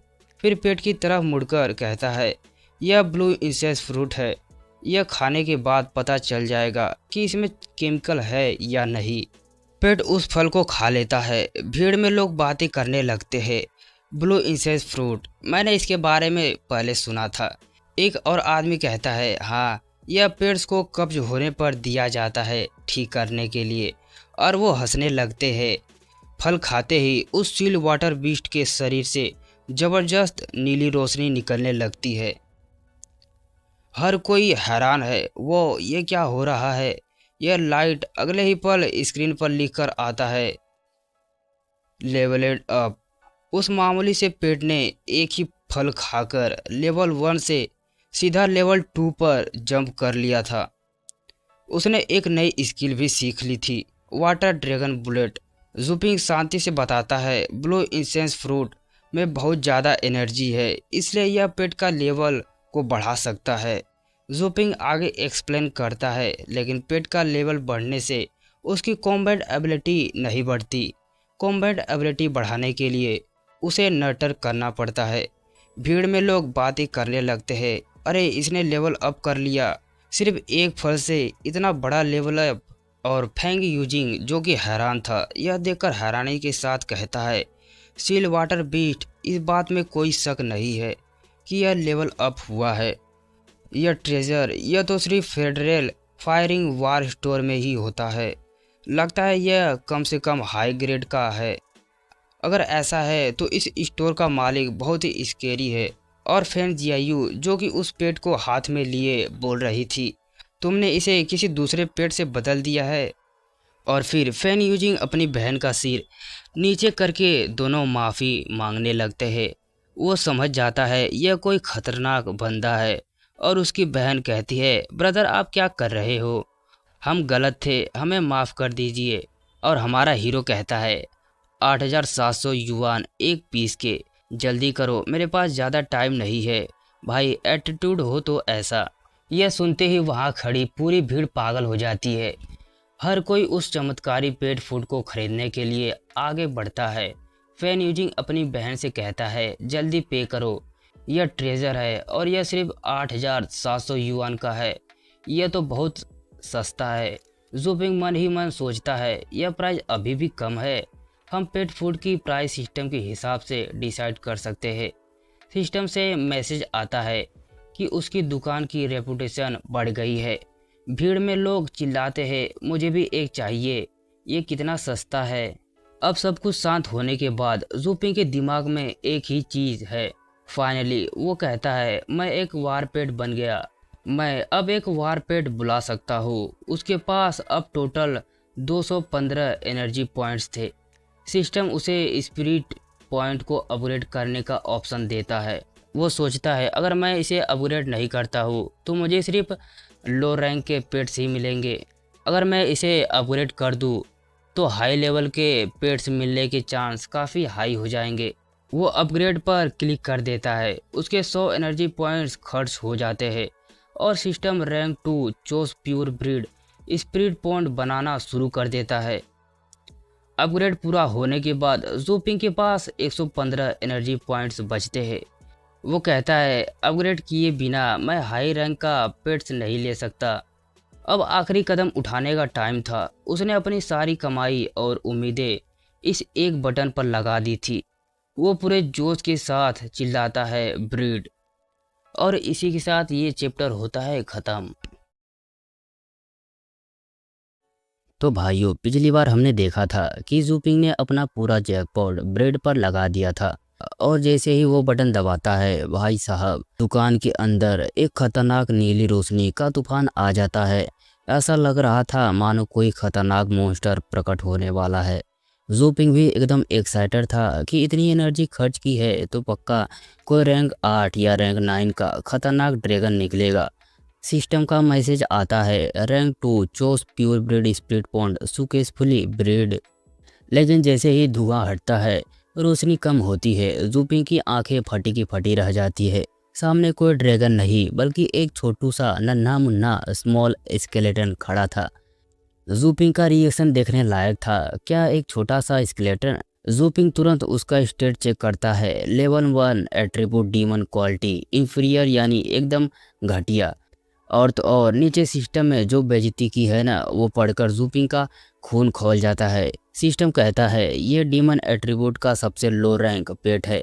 शायद सिर्फ नल्ले और बेकार लोग ही इसे अपने साथ रखते हैं। भाई सिस्टम ने तो जूपिंग का डायरेक्ट यूजलेस बोल दिया है। हमारा हीरो गुस्से में चिल्लाता है, मैंने 100 एनर्जी पॉइंट्स इस बेकार हड्डी के ढांचे के लिए खर्च किया है।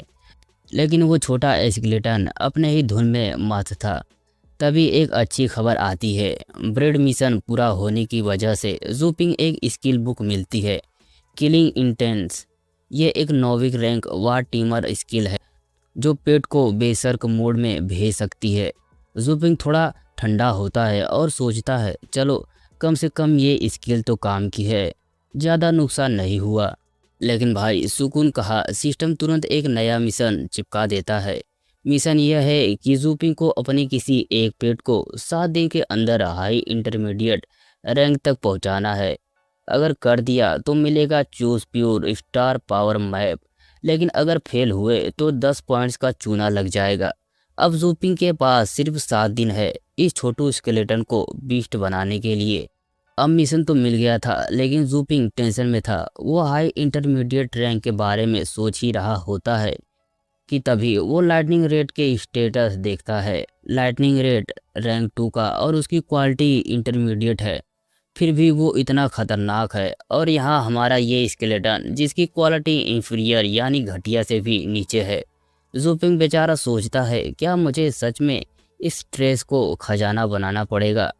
लेकिन हमारा छोटू स्केलेटन तो एकदम चिल्ल है। वो जूपिंग की उंगली पकड़कर काका करके हंसने लगता है। जूपिंग भी उसे देखकर कहता है, भाई तू तो बड़ा पॉजिटिव बंदा है, तुझे अपनी इज्जत की परवाह भी नहीं है।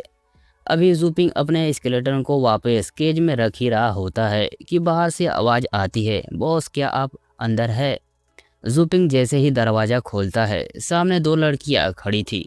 उनमें से एक वही जूयिंग थी जिसे जूपिंग ने पिछली बार लाइटिंग रेड ट्रेन करके दिया था। जूपिंग उसे देखते ही अपना स्वैग दिखाना शुरू कर देता है।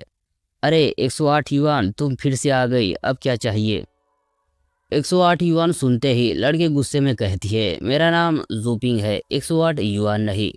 तुम्हें मेरा नाम याद क्यों नहीं रहता? और फिर वो मुद्दे पर आती है और जूपिंग के एकदम करीब आकर पूछती है, सुनो बॉस, कल मेरे लाइटनिंग रेट ने जो कमाल दिखाया वो अनबिलीवेबल था। तुमने उसके साथ ऐसा क्या किया? वो इतना बदल गया। जूपिंग तो थोड़ा डर जाता है। उसे लगता है कहीं कंप्लेंट करने तो नहीं आई है। वो मन ही मन सोचता है कहीं पेट में कोई दिक्कत तो नहीं आ गई।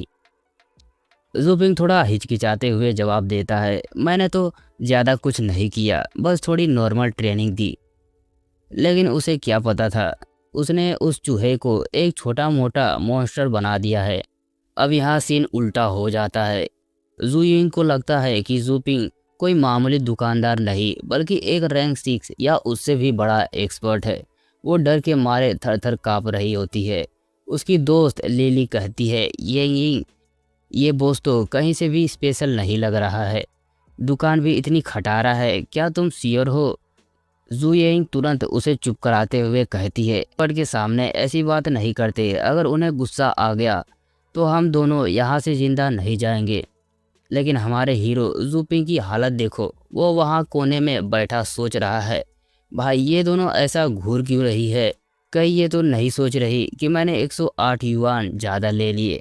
जूपिंग बेचारा रैंक 1 का वार टेमर है, लेकिन जूयिंग की इमेजिनेशन में जूपिंग एक खतरनाक काली ऑरा वाला डीमन दिख रहा है। जूयिंग को लगता है कि जूपिंग उसे टेस्ट कर रहा है। वो सोचती है इतनी सस्ती फीस 108 युआन में तो इतना बड़ा अपग्रेड मिल ही नहीं सकता। पक्का ये एक्सपर्ट मेरी सिंसियरिटी चेक कर रहे हैं। अपनी सिंसियरिटी दिखाने के लिए जूयिंग तुरंत अपने रेस्ट डिवाइस निकालती है और 1000 युआन ट्रांसफ़र करने की कोशिश करती है। लेकिन ट्रांसफ़र रिजेक्टेड। वह हैरान हो जाती है। फिर वो 5000 युआन ट्रांसफ़र करती है, फिर से रिजेक्ट। अब तो जुएंग की फटके हाथ में आ जाती है। उसे लगता है कि एक्सपर्ट अभी भी नाराज है। वो अपनी दोस्त लिली से गिड़गिड़ाकर पैसा मांगती है और पूरे 10,000 युआन ट्रांसफ़र कराती है। वो सोचती है एक्सपर्ट से दोस्ती करने का ये रेयर चांस है, चाहे कितना भी लॉस हो जाए मैं पीछे नहीं हटूंगी। भाई साहब, लड़की 10,000 युआन देने को तैयार है और यहाँ जूपिंग बेचारा 108 युआन के लिए गालियाँ खाने से डर रहा है। लेकिन ट्विस्ट ये है कि सिस्टम किसी भी तरह का एक्स्ट्रा ट्रिप या ओवरचार्जिंग अलाउ नहीं करता, इसलिए सारे ट्रांसफ़र रिजेक्ट हो जा रहे हैं। पर जुयिंग को लग रहा है कि बॉस को अभी भी रिश्वत कम लग रही है। अब येइंग तो एकदम पागल हो चुकी थी। उसे लग रहा था कि बॉस की नाराज़गी तभी ख़त्म होगी जब वो मोटा पैसा फेंकेगी। वो 10,000 युआन ट्रांसफ़र करती है, फेल्ड। अब तो उसकी हालत ख़राब। वो गुस्से और डर में चिल्लाती है, मैं हार नहीं मानूंगी, मैं अपना सब कुछ लगा दूंगी। और भाइयों, वो सीधे 1 लाख युआन का बटन दबा देती है। 1 लाख युआन एक चूहे की ट्रेनिंग के लिए, ये तो स्कैम नहीं, ये तो लॉटरी है। जूपिंग जैसे ही अपने स्क्रीन पर 1 लाख युआन फिगर देखता है, वो एकदम खुश होकर चिल्लाता है, ओ तेरी, मेरे आसपास इतने अमीर लोग रहते हैं, जल्दी से एक्सेप्ट करने दो। लेकिन तभी एंट्री होती है हमारे विलन यानी सिस्टम की। सिस्टम मैसेज दिखाता है, स्ट्रिक्टली प्रोहिबिटेड होस्ट दुकान के फिक्स प्राइस के अलावा 1 रुपया भी ऊपर नहीं ले सकता। और वो ट्रांसफ़र रिजेक्ट कर देता है। भाई जूपिंग का चेहरा देखो, बेचारा गुस्से और दुख के मारे खून की उल्टी कर देता है। 1 लाख युआन हाथ आते आते निकल गए। लेकिन ट्विस्ट अभी ख़त्म नहीं हुआ। जुइंग को लगता है कि जूपिंग ने पैसे इसलिए रिजेक्ट किए क्योंकि वो बहुत ही महान और शरीफ बंदा है। वो रोने लगती है और सोचती है वो इतना पावरफुल होने के बाद भी ये बॉस इतना हम्बल है। इन्हें पैसे और शोहरत का बिल्कुल लालच नहीं है। बेचारी को क्या पता कि जूपिंग अंदर ही अंदर सिस्टम को गालियाँ दे रहा है। जूपिंग थोड़ा संभल कर कहता है, पैसे की ज़रूरत नहीं है, बस काम की बात करो। ज़्यादा ट्रांसफ़र करोगे तो सिस्टम, मेरा मतलब है, मुझे गुस्सा आ जाएगा। जुइंग एकदम फैन गर्ल बन जाती है और कहती है, ठीक है एक्सपर्ट, एक्चुअली मुझे कुछ दिन बाद एक बैटल में पार्टिसिपेट करना है और मेरे बाकी सारे पेट्स इंजर्ड है। अब मेरी सारी उम्मीद इस लाइटनिंग रेड पर है। क्या आप इसे 3 दिन और ट्रेन कर सकते हैं? चलो भाई, फाइनली जूपिंग को रियल काम मिल गया। पैसा भले ही कम मिलेगा, लेकिन सिस्टम के मिशन तो पूरे करने ही पड़ेंगे। अब जैसे ही लाइटनिंग रेड वापस आता है, जूपिंग के दिमाग में एक प्लान आता है। चलो इस चूहे के साथ साथ अपने स्मॉल स्केलेटन की भी ट्रेनिंग हो जाएगी। तभी सिस्टम एक मस्त रेट लिस्ट खोलता है, रैंक 1 से 3 तक के पेड्स के लिए 10,000 युआन। जूपिंग हैरान रह जाता है, भाई इतना पैसा। वो जुइंग से कहता है, देखो 3 दिन की ट्रेनिंग के लगेंगे पूरे 10,000 युआन। जुइंग को ये महंगा तो लगता है, पर वो पिछला चमत्कार देख चुकी थी, इसलिए वो तुरंत मान जाती है और कहती है डील। जुइंग तुरंत 10,000 युआन ट्रांसफ़र कर देती है और सिस्टम उसे 100 एनर्जी पॉइंट में बदल देता है। जूपिंग के दिमाग में लालच, मेरा मतलब है बिजनेस माइंड जाग जाता है। वो कहता है, हमारे पास फोस्टर केयर, रहने की जगह, इंजरी ट्रीटमेंट भी है। जुइंग तो पहले ही बॉस की फ़ैन थी। वो सोचती बड़े हॉस्पिटल से तो बहुत ही सस्ता है। वो खुश होकर कहती है, बॉस मुझे ये सर्विस भी चाहिए। लेकिन भाई जैसे ही जुइंग अपना 3 बड़े बड़े पेट्स समन करती है, जूपी की दुकान छोटी पड़ जाती है। चारों तरफ से पेट्स ने उसे घेर लिया। बेचारे जूपिंग बीच में दब गया। तभी सिस्टम अपनी नई स्कीम लेकर आता है, वार्निंग, आपका फोस्टर केयर एरिया बेकार है। ये स्प्रिट स्टोन वेस्ट से बना है और इसे पेट म्यूटेड बिगाड़ सकते हैं। जूपिंग का दिमाग गर्म हो जाता है, यानी पहले घटिया सर्विस दे रहे थे। रेपुटेशन बचाने के लिए जूपिंग को मजबूरन अपग्रेड करना पड़ता है। वो गुस्से में कहता है, ठीक है अपग्रेड कर दो और 3 नए स्लॉट भी खोल दे। भाई किस्मत देखो हमारे हीरो की, अभी अभी 100 एनर्जी पॉइंट्स कमाए थे और सिस्टम ने तुरंत किसी न किसी बहाने वो सारे पॉइंट्स वापस लूट लिए। भाइयों सिस्टम ने नया कांड कर दिया। फोस्टर केयर अपग्रेड करने के नाम पर जूपिंग के 50 एनर्जी पॉइंट्स झट से उड़ा लिए और तो और अब हर स्लॉट को मेंटेन करने के लिए एक एनर्जी पॉइंट्स रोज देना पड़ेगा। जूपिंग ये सुनते ही फिर से खून की उल्टी कर देता है। बेचारा मन ही मन सोच रहा होगा ये सिस्टम है या कोई रिकवरी एजेंट। जुयिंग बेचारी डर जाती है। बॉस आपको क्या हुआ? जूपिंग अपना गुस्से दबाते हुए कहता है कुछ नहीं, बस खुशी के आंसू। चलो 3 पेट्स का 3 दिन का बिल हुआ 21,600 युआन, जल्दी निकालो। जुइंग बिना सवाल किए पैसा दे देती है, लेकिन जूपिंग का उतरा हुआ चेहरा देखकर वो और उसकी दोस्त लिली थर थर कांपने लगती है। वो डर के मारे सोचती है बाप रे बॉस कितना गुस्से में है, लगता है हमने कुछ गलत कर दिया। बेचारियों को क्या पता कि बॉस तो अपने खोए हुए एनर्जी पॉइंट्स का मातम मना रहा है। वो दोनों वहां से डर के मारे भाग जाती है और कहती है क्या अजीब बॉस है। अब सबके जाने के बाद जूपिंग के पास टोटल 316 एनर्जी पॉइंट्स हो चुके थे, लेकिन असली टेंशन तो अभी बाकी थी। स्मॉल स्केलेटन जूपिंग के पास सिर्फ 7 दिन है उसे रैंक 1 से हाई इंटरमीडिएट रैंक तक पहुंचाने के लिए। जूपिंग समझ जाता है दुकान में बैठकर ये नहीं होगा, उसे किसी असली नटर लैंड यानी खतरनाक जगह पर जाना ही होगा। वो सिस्टम का ट्रांसपोर्ट ऑप्शन सेलेक्ट करता है और जोश में चिल्लाता है एक्सेप्ट।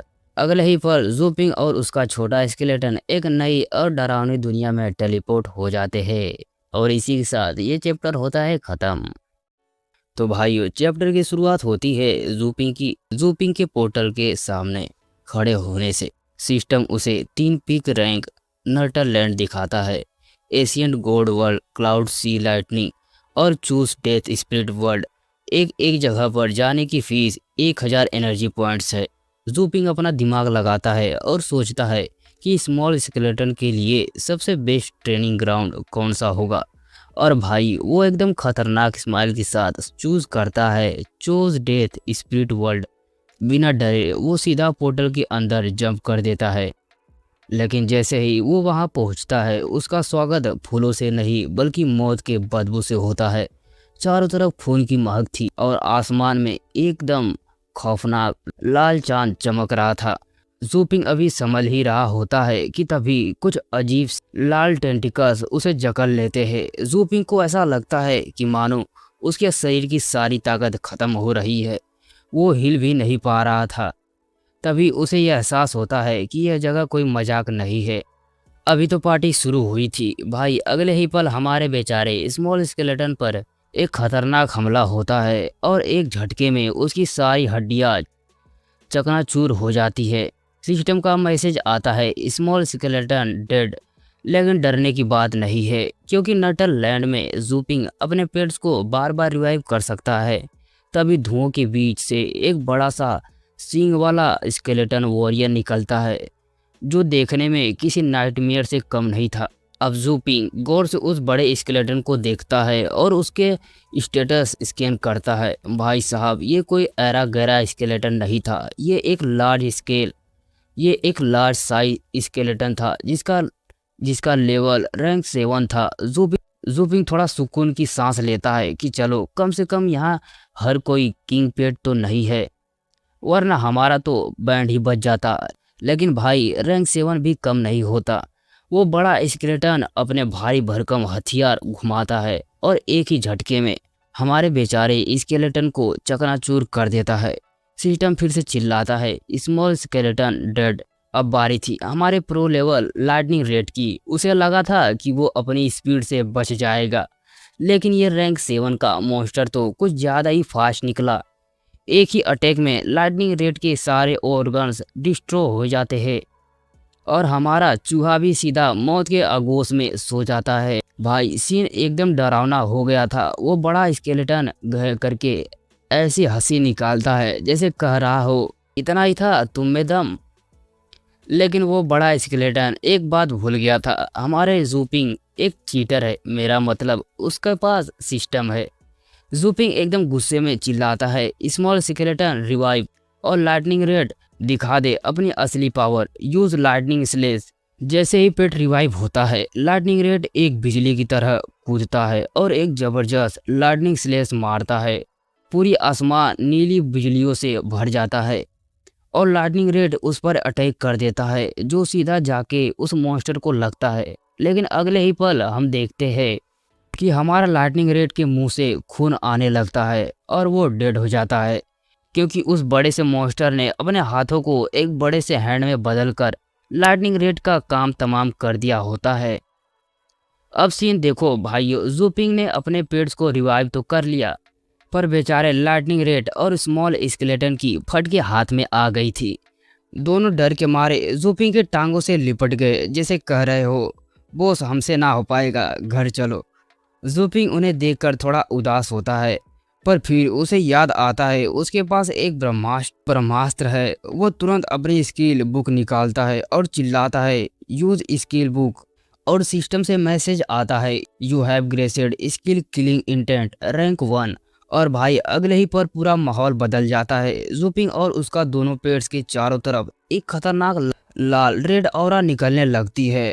अब हमारे डरपोक पेट्स एकदम बेसर्क मोड में आ चुके थे। वो बड़े स्केलेटन पर टूट पड़ते हैं। ट्विस्ट अभी बाकी है।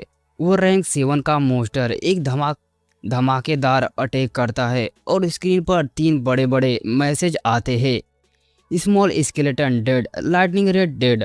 और भाइयों हद तब हो गई जब लिखा आया होस्ट है डेड, यानी हमारा जूपिंग भी निपट गया एक ही झटके में, ट्रिपल किल। लेकिन टेंशन मत लो, जूपिंग के पास अनलिमिटेड लाइफ्स हैं। वो तुरंत वहीं पर रिवाइव होता है। वो बड़ा स्केलेटन हंस रहा था, पर जूपिंग के दिमाग में तो कुछ और ही चल रहा था। वो कहता है माना तेरा अटैक बहुत स्ट्रोंग था, पर तूने अपनी कमजोरी दिखा दी। जूपिंग ने नोटिस किया इतना भारी अटैक करने के बाद उस मॉन्स्टर का बैलेंस बिगड़ जाता है।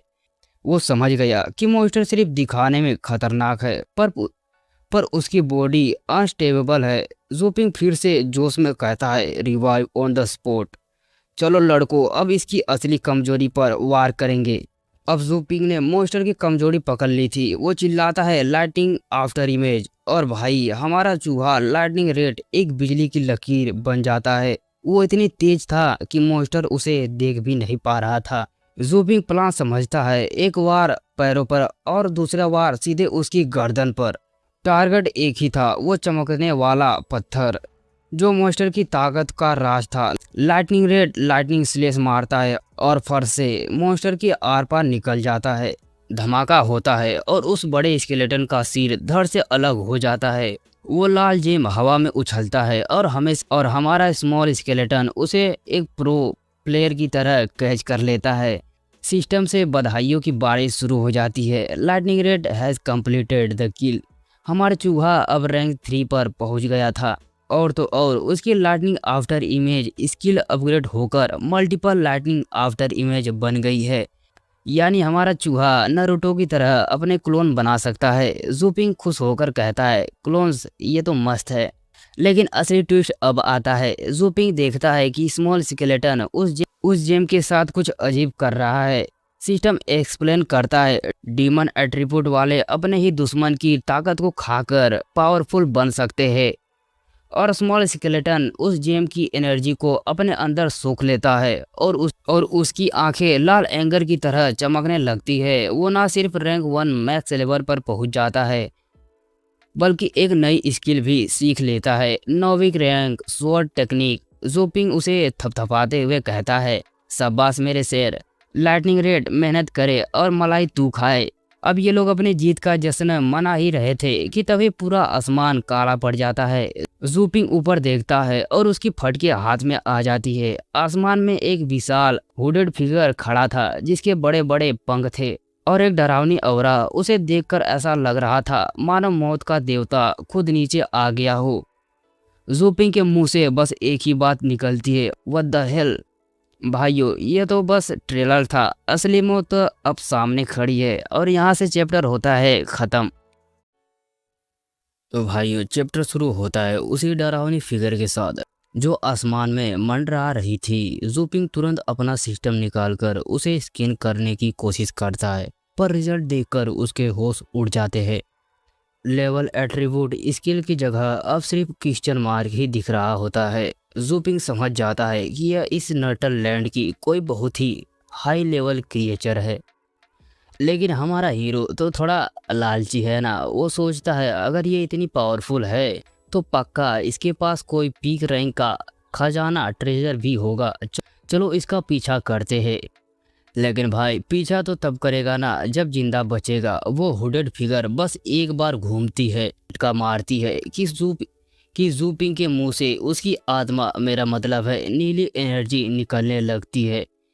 एक पल में हमारा हीरो, उसकी हड्डी, स्केलेटन और बेचारा चूहा लाइटनिंग रेड तीनों का दंड हो जाता है। सिस्टम का मैसेज आता है, होस्ट है डेड, पेट्स है डेड। जूपिंग रिवाइव होकर अपना गला सहलाता है और कहता है, भाई साहब यह तो कुछ ज़्यादा ही खतरनाक है। बस एक वार में और हम तीनों ऊपर पहुंच गए। लेकिन टेंशन किस बात की। जूपिंग तुरंत रिवाइव ऑन द स्पॉट पर क्लिक करता है। हीरो की एंट्री फिर से हो जाती है। रिवाइव होने के बाद जूपिंग हार नहीं मानता। वो बड़े स्वैग से उस क्रिएचर के पीछे जाता है और पूछता है, ओए क्या तुम ही यहाँ के फाइनल बॉस हो?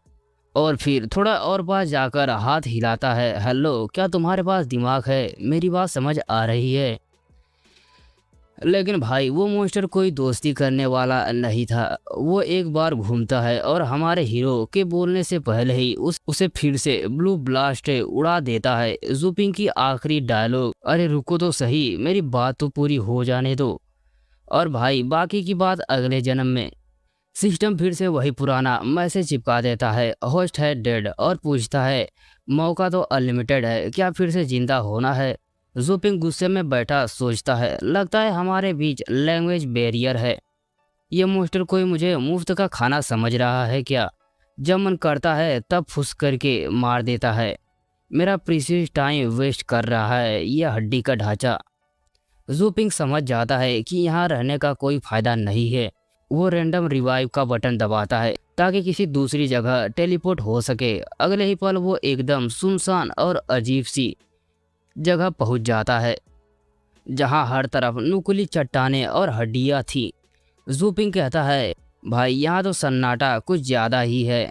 लेकिन दोस्तों हम सब जानते हैं जहाँ इतना सन्नाटा हो वहाँ खतरा भी उतना ही बड़ा होता है।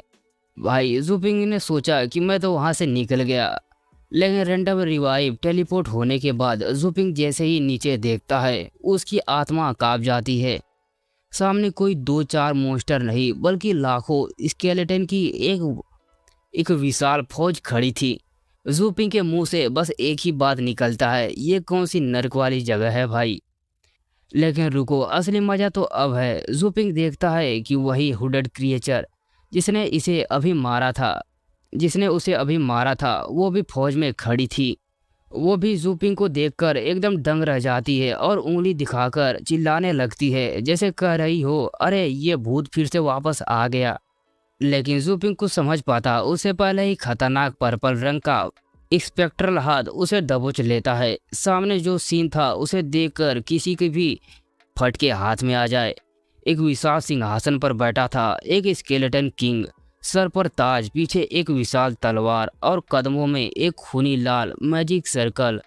वो किंग अपनी भारी आवाज में कहता है, कौन हो तुम? मेरे दरबार में कैसे घुसे? मैं तुम्हें जवाब देने के लिए सिर्फ 3 सिगरेट देता हूँ। भाई साहब प्रेशर इतना ज़्यादा था कि जूपिंग का दम घुटने लगा। पर हमारा हीरो तो बैक बेंचर है ना, वो मौत के सामने भी चिंदी चोरी नहीं छोड़ता और कहता है, मैं तो बस एक राह चलता मुसाफिर हूँ, यहाँ तो बस ऐसे ही चला आया। भाई जूपिंग का मुसाफिर बनना तो एकदम नेक्स्ट लेवल था।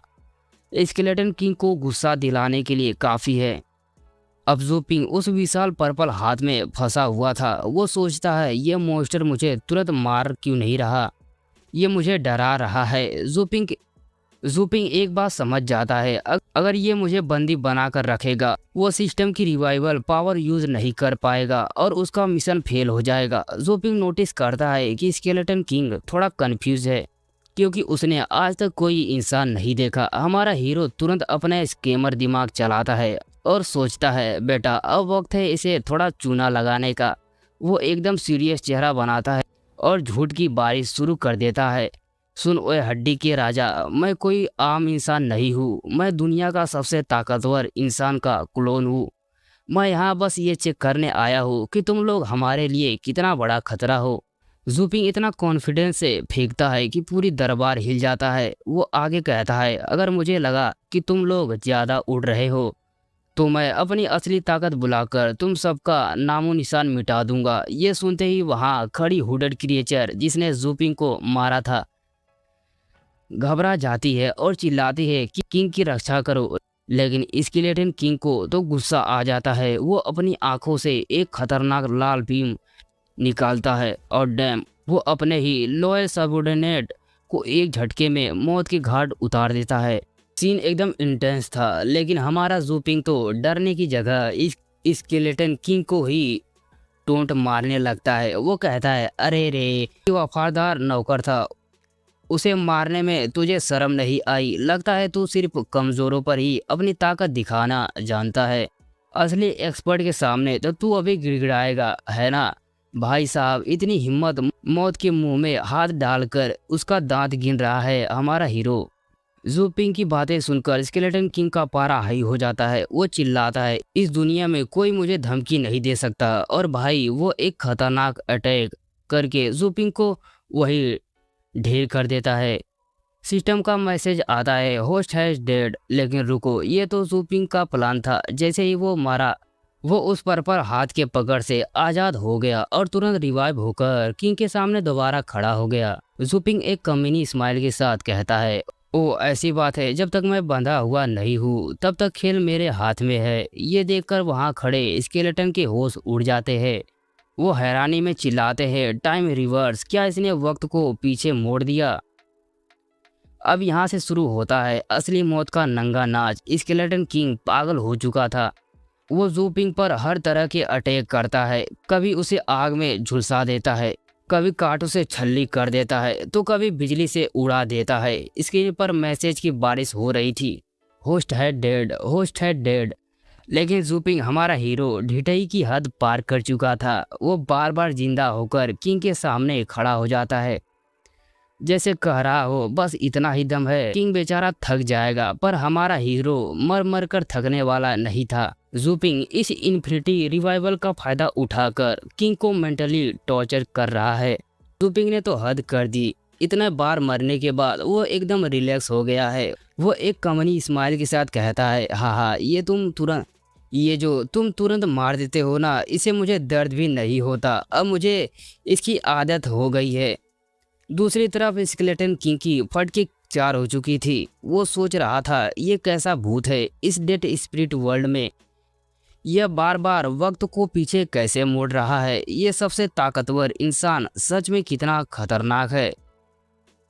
लेकिन जूपिंग के दिमाग तो कहीं और ही था। मरते मरते भी उसकी नज़र किंग की उंगली पर चमकने वाले उस लाल जेम पर थी। वो मन ही मन सोचता है, ये पत्थर, ये तो बहुत ही महंगा बिकेगा। दुनिया में ऐसे लोग बहुत कम मिलेंगे जो मौत के सामने खड़े होकर भी चोरी का प्लान बनाते हैं। सिस्टम फिर से चिल्लाता है, होस्ट है डेड। पर जूपिंग को घंटा फर्क नहीं पड़ता और फिर से वही होता है जिसका डर था। जैसे ही जूपिंग रिवाइव होता है, वो पूरी जोश में चिल्लाता है, आई एम टेकिंग इट। वो झपट मारकर किंग की उंगली से वो कीमती जेम छीन लेता है। किंग कुछ समझ पाता उससे पहले ही जूपिंग ने स्पेस टेलीपोर्ट का बटन दबा दिया। किंग हैरानी में देखता रह गया, पहले टाइम रिवर्स और अब स्पेस टेलीपोर्ट। ये बंदा है या कोई भूत? और इसी के साथ हमारा हीरो जूपिंग वहां से सारा माल लूटकर 9-2-11 हो जाता है। वहां स्केलेटन किंग बेचारा सदमे में बैठा चिल्लाता रह गया, कौन हो तुम? आखिर तुम कौन हो? उसका दिमाग घूम गया था, क्योंकि जूपिंग स्पेस किंग कहता है उसकी टेलीपोर्ट करने की रेंज उसकी सोच से भी बाहर है। भाई, स्केलेटन किंग की तो इज्जत का फालूदा हो गया। उसकी फौज के सामने कोई उसका सबसे कीमती जेम लेकर 9-2-11 हो गया और वो कुछ कर नहीं सका। दूसरी तरफ हमारा हीरो जूपिंग एक सुनसान पहाड़ी इलाके में रैंडम रिवाइव होकर प्रकट होता है। वो एकदम टसन में कहता है, क्या तुम्हें लगा मैं वहाँ बार बार मरने के लिए रुकूंगा? जूपिंग देखता है कि उसका बेचारा स्मॉल स्केलेटन वहाँ बैठकर पुरानी कचरा हड्डियाँ चबा रहा है। जूपिंग उसे आवाज़ देता है और कहता है, ये देख मैंने तेरे लिए क्या लाया हूँ। वो स्केलेटन किंग का वो विशाल लाल जेम निकालता है। स्मॉल स्केलेटन तो उसे देखकर दंग रह जाता है। जूपिंग जूपिंग एक कमीनी स्माइल के साथ कहा, मेरे पेट को ये कचरा हड्डियाँ खाने की ज़रूरत नहीं है, इसे एब्जॉर्ब कर ले क्योंकि अगली बैटल में अब तेरी बारी है भाई। अब ये छोटा स्केलेटन इस जेम को खाकर क्या बनेगा। और इसी के साथ ये चैप्टर होता है ख़त्म।